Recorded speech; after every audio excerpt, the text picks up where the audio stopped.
Welcome to How to Beat with Adi Oladipo, Darren Barker, former IBF middleweight champion. This is the main event sponsored by William Hill on DAZN, where we give the underdog an opportunity. Yeah. We give the underdog the skills necessary to get the job done. November 25th, we have an absolutely epic rematch. Can't wait for this one. I mean, the schedule.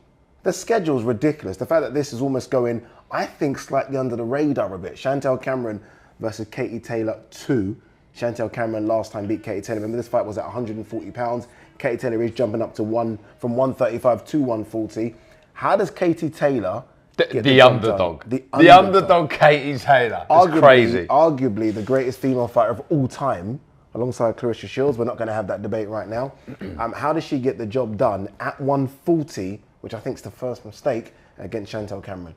Straight away, you watch the first fight, it was the jab that Chantelle Cameron impressed me with. It was her jab was on point. She was bullish with it. She was dangerous. She was on the front foot. She wasn't snapping the jab out. She was pumping it out, trying to hurt Katie Taylor with it. So straight away, I feel Katie Taylor's got to nullify that jab. Has to nullify the jab. And now you might ask, how do you do that? Yeah, is it movement? Is it side to side? It's two things. You try and attempt to get in a rhythm with your own jab, because let's get it right. The bigger puncher, the naturally bigger out of the two, the physically stronger out of the two is Chantelle Cameron. Yeah.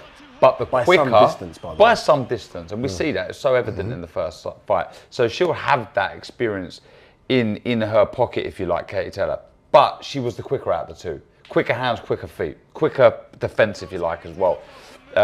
So she needs to nullify the jab. She needs to get in a rhythm with her own jab. Upstairs and downstairs. Be sharp. Don't be greedy. Don't hold your feet. Establish your own jab. That's quite a big problem, isn't it, with Katie? Of recent, she likes to hold her feet. She likes to hold her feet. She likes to trade. I mean, you name all of her fights. Is that a stamina issue? What is that? No. To be honest, I probably think it's the other.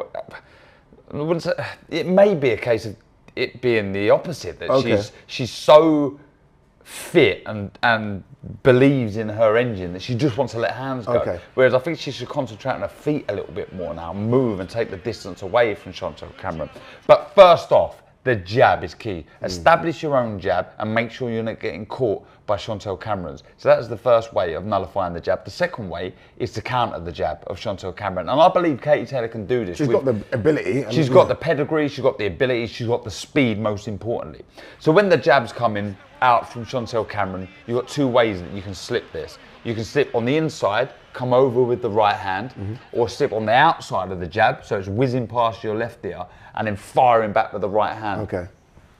I did feel that Katie Taylor was having quite a lot of success late, or probably the middle to late rounds, when she started trading with Chantelle Cameron.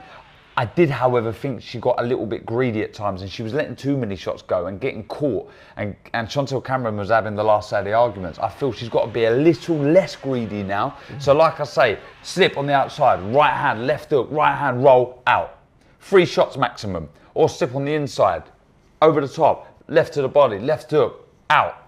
Okay, I think she's going to have to be switched on. You're never stopping Chantelle Cameron. She doesn't punch hard enough, and that's not being disrespectful to Katie Taylor. Just fact, but isn't it? The speed is there. It's still there. It was evident in that first fight. Why did she? Your speed. In the first fight, one thing I saw, and look, we were lucky enough to be ringside, so you can really see it up close. She kept getting put on the ropes a lot, Katie. Yeah. And Chantelle had a way to her, to the body, to the head.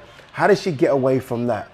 Don't get there in the first place. No. Don't get there in the first place. Anyone who hears me on commentary, I drive people mad about the ring within the ring. And it's take a couple of steps back, then move either left or right. Don't go back in straight lines. You go back in straight lines, you're going to end up on the ropes or in the corner. Couple of steps, left or right, back to centre ring.